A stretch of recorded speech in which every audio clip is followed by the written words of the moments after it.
Hope everyone's having a pleasant afternoon. We have just read something that said Ford has trademarked the name F-200 in the last couple days, or at least the news has hit in the last couple days.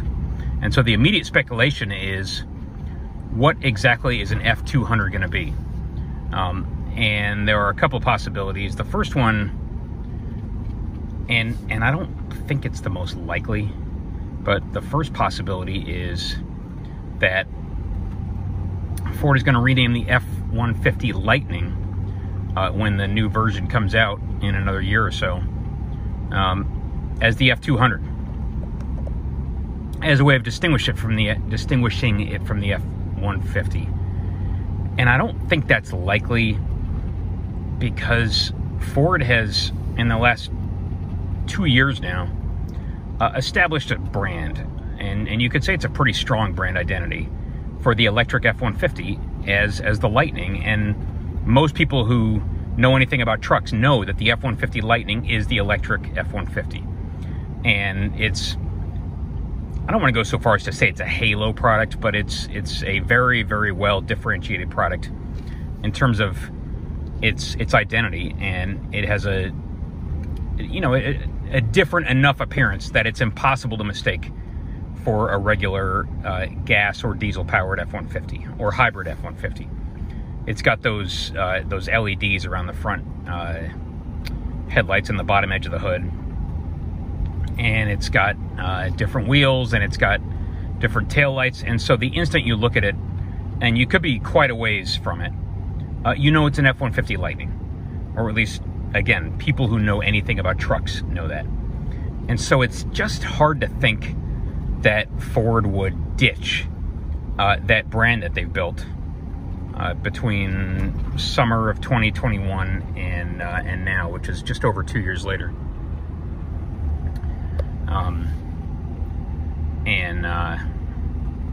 And say, no, it's not going to be the Lightning anymore, it's going to be the F-200. That just seems a little bit odd. It just doesn't seem like them.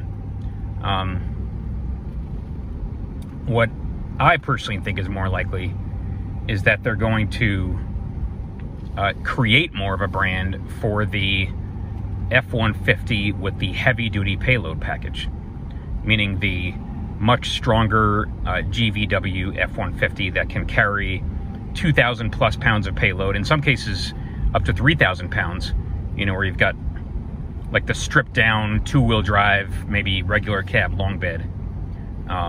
It can carry a whole lot more payload than a typical F-150, which in some cases is like barely 1,200 pounds of payload. Like if you've got a something like a power boost, like what we had, it wasn't even that high of a trim level, but it just had a ton of options. Obviously, it had that big hybrid battery that was somewhat heavy. It had the motor, it had the inverters, all that stuff. The payload on our power boost was like 1,480, less than 1,500 pounds. And if you get into the much higher trim levels, the Platinum, the Limited, some of them have a payload, like the Lariat, and all the heated and cooled seats and all that stuff that they had.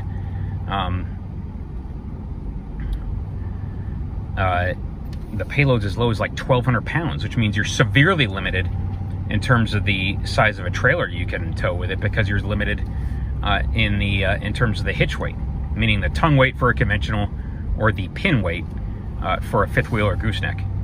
And so, and we've lived that experience, that struggle ourselves with the F-150 diesel, that which only has like a 1,600 pound payload, give or take. And as a result, we can only tow about a 6,000 pound gooseneck trailer with it. And with that diesel, you wouldn't really want to tow much more than 6,000 pounds. But we just made a video and had an entirely separate discussion about where you should draw the line between an F-150 and a Super Duty, in terms of the size of a trailer you want to hitch up to it. And what we said is that we wouldn't want to put more than about 5,000 or 6,000 pounds of a trailer on an F-150.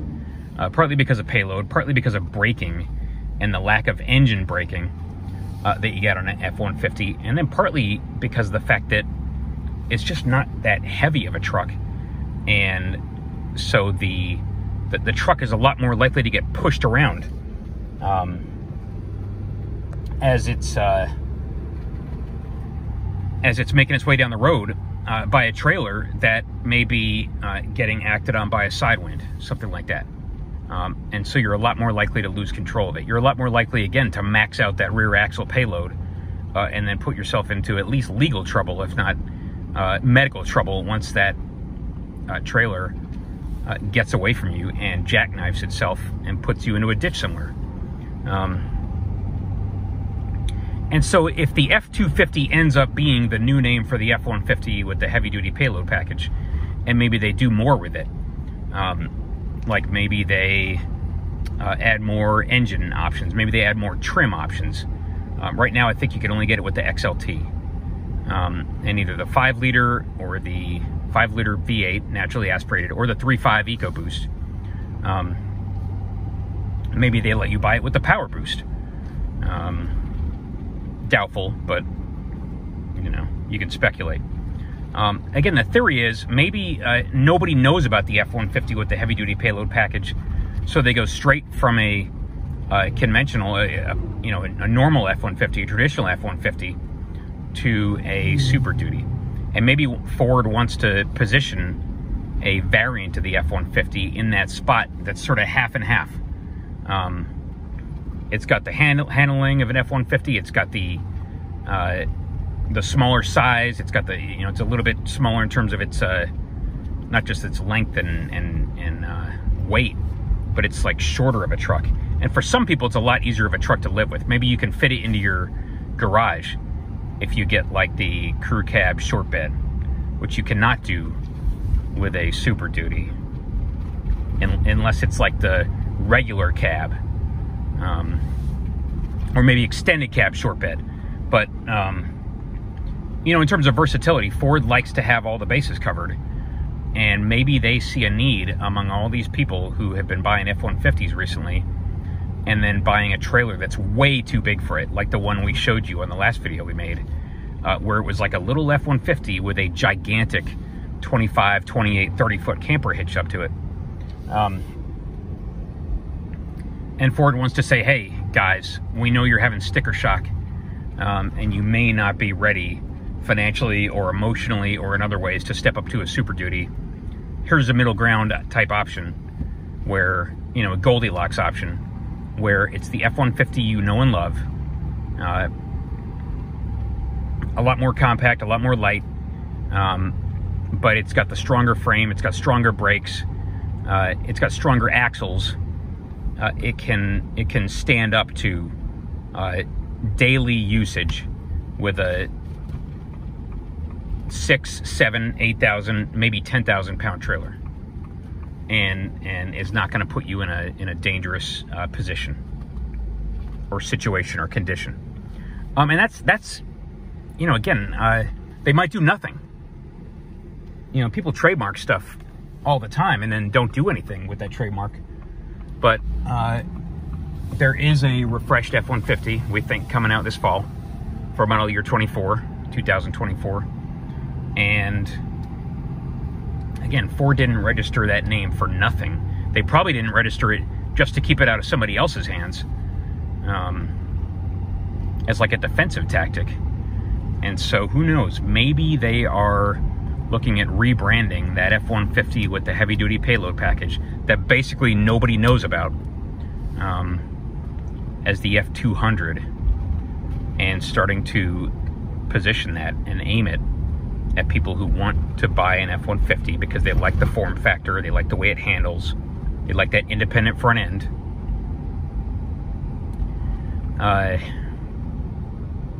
But they want to tow a heavier trailer than a normal F-150 can comfortably handle, which is what a lot of people are trying to do these days with these big 25, 30-foot campers, conventional and fifth wheel, or a use case like ours where you got a 14,000 pound GVW 28-foot Featherlight trailer, and you want to actually load it up more than just 4, 5, 6,000 pounds. You want to actually load it to 8 or 10, which that trailer can more than easily handle. So again, that's our guess, that if Ford does anything with that